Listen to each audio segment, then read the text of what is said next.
নির্বাচন কমিশন এবং আমাদের যে সরকারের বিভিন্ন নির্দেশনা, সেই নির্দেশনাগুলি কঠোরভাবে অনুসরণ করে এবং রাজনৈতিকভাবে সম্পূর্ণভাবে নিরপেক্ষ থেকে আমরা আইন শৃঙ্খলা রক্ষা এবং ভোটারদের ভোটদানে নিশ্চিতকরণের লক্ষ্যে আমরা অন্যান্য বাহিনীর সাথে সমন্বয় করে সর্বদা আমাদের কাজটা করে যাব।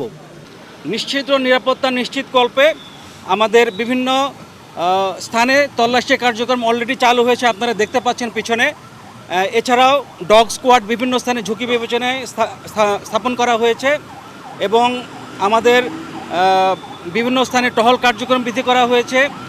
সীমান্তে আমাদের ৪,৪২৭ কিলোমিটার বর্ডার, এই অংশের নিরাপত্তা জোরদার করা হয়েছে।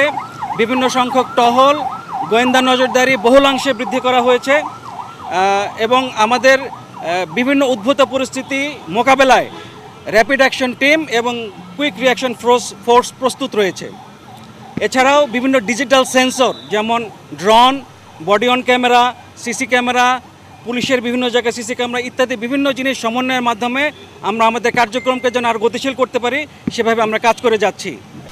বিজিবির বিএসএফের যত সেক্টর কমান্ডার আমাদের কাউন্টার পার্ট হিসেবে আছে আমাদের এই অঞ্চলের বিপরীতে, সবার সাথে আমরা মিটিং করেছি। ওখানকার অধিকাংশ সিওরাও উপস্থিত ছিল। তাদের সাথে আমাদের একটা মিটিং হয়েছে, যে মিটিংয়ে আমরা উপস্থাপন করেছি যে তাদের যখন নির্বাচন হয় তখন কিন্তু আমরা কিন্তু আমাদের এই সাইডে সতর্ক থাকি, আরও একটা নজরদারি দেই। সো আমাদের যখন এখন নির্বাচন হচ্ছে তারাও একইভাবে প্রতিশ্রুতি দিয়েছে যে তারাও তাদের ওই পাশে কড়া নজরদারি রাখবে, যাতে কোনো ধরনের অবৈধ অনুপ্রবেশ বা কোনো ধরনের চোরাচালান না হয়।